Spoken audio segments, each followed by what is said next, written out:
Hello, everyone, and welcome to Group 2 presentation on a topic that as crucial as it is captivating ethical principle in business.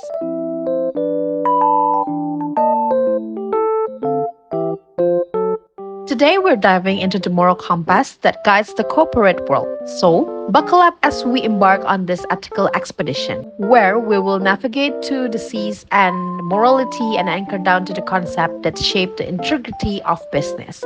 Let's set sail. So imagine you are at the crossroad, and each path represents a different approach to moral decision making. Each path is unique with its own set of signposts and guidelines. It's not just about choosing the right path, but understanding why one path may be more ethical than another. Now, let's talk about utilitarianism. It's like being a business chef, weighing the ingredients of social costs and benefits to cook up the best output for everyone. The recipe of success, a dash of action, a spoonful of policy, and a whole lot of consideration for society well-being. The advantage of utilitarianism isn't just a fancy term. It's the secret sauce behind economic cost-benefit analysis. It's about investing not just money but also morals into projects that yield the most flavor for society. And who doesn't love efficiency? It's the cherry on top of the ethical cake. Next is rights and duty. Rights and duty are the yin and yang of business ethics. They're the dynamic duo that keeps the corporate world in balance, from the right to equal pay to the duty and to manage. These concepts are the superhero of the business universe, protecting and serving justice one cause at a time. Rights are like golden tickets, granting us access to what we're entitled to. But remember, With great power comes great responsibility. legal rights are bound by the lowland, moral rights transcend border, best bound upon us simply for being human. Moral rights and utilitarianism might seem like they're from different ethical planets, but they're actually part of the same moral galaxy. They orbit around the same sun, societal goods. It's shiny light on the importance of individual welfare and societal harmony.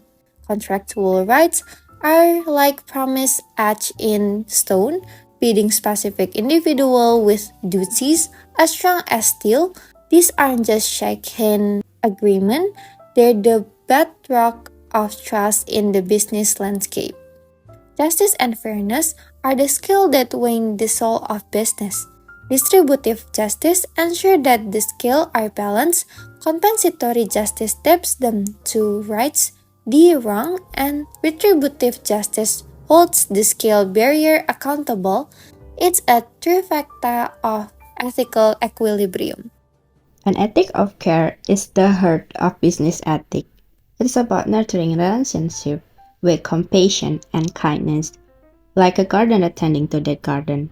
It is the soft power that strengthens the bonds within the corporate family. Integrating utility, right, justice, and caring is like assembling a moral jigsaw puzzle. Each piece is essential, and when they come together, they form a complete picture of ethical business practice. So this is the process of making moral judgment. The first one is moral standard, maximize social utility, respect moral rights, distribute benefit and burden justly, and lastly exercise caring. Then move to the factual information concerning policy institution or behavior under consideration. And the last one is moral judgment on the rightness or wrongness of the policy, institution, or behavior. Virtue ethics shift our focus from doing to being. It's about the quality that define us, like honesty and bravery, which lead to ethical behavior in business. Unlike rules that dictate action, virtues shape our character, guiding us to do right because it is who we are, not because we were told to. In the world of business, virtues are the traits that earn respect and trust, while vices are pitfalls that can lead to unethical decisions.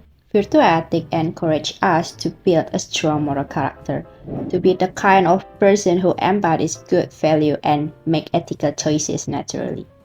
Unconscious and conscious moral decision. The first one is the action principle. Is harm caused by action is morally worse than equivalent harm caused by an omission. The second one is the intention principle. Harm intended as the means to a goal is morally worse than equivalent harm foreseen as the side effect of a goal. The last one is the contact principle. Using principal contact to cause harm to a victim is morally worse than causing equivalent harm to a victim without using physical contact. So the next is about study case. So the study case they will take is about Goto lay off 600 employees. Goto lay off 1.300 and 600 employees, bringing its total workforce to 8.687. The move aims to straighten operation, consolidate businesses, unify offline merge team, and improve merge service. Goto has also reviewed, prioritized, and focused resource on high impact activities such as reduce part of the Mitra Tokopedia service. The company is increasing technology used to accelerate execution, reduce manual process, and improve services. Ethics should prioritize action that benefit society with minimal harm. Goto goal is to achieve efficiency and profitability in the long term, benefiting employees, consumer partners, and investors. This approach aligns with the ethics principle of utilitarianism. So, in conclusion, ethical decision making in business involve a few important principles. One is aiming for the best overall outcome for society while minimizing harm, which is what Goto is doing by laying off some employees to improve operation and services. But it's also crucial to treat employees fairly by considering their rights and giving them proper compensation. Fairness is important too, making sure everyone is treated equally and compensated for any harm done, and showing care treated equally and compensated for any harm done, and showing care and kindness, especially to those affected by decisions like layoffs, is also essential. By considering this principle, business can make sure their decisions are ethics and benefit everyone involved. As we conclude our journey through the ethical landscape of business, remember that these principles aren't just theoretical concepts. They are the guiding star that lead businesses to a future where integrity shines bright. Thank you for joining Group 2 on this enlightened voyage. See you on another opportunity.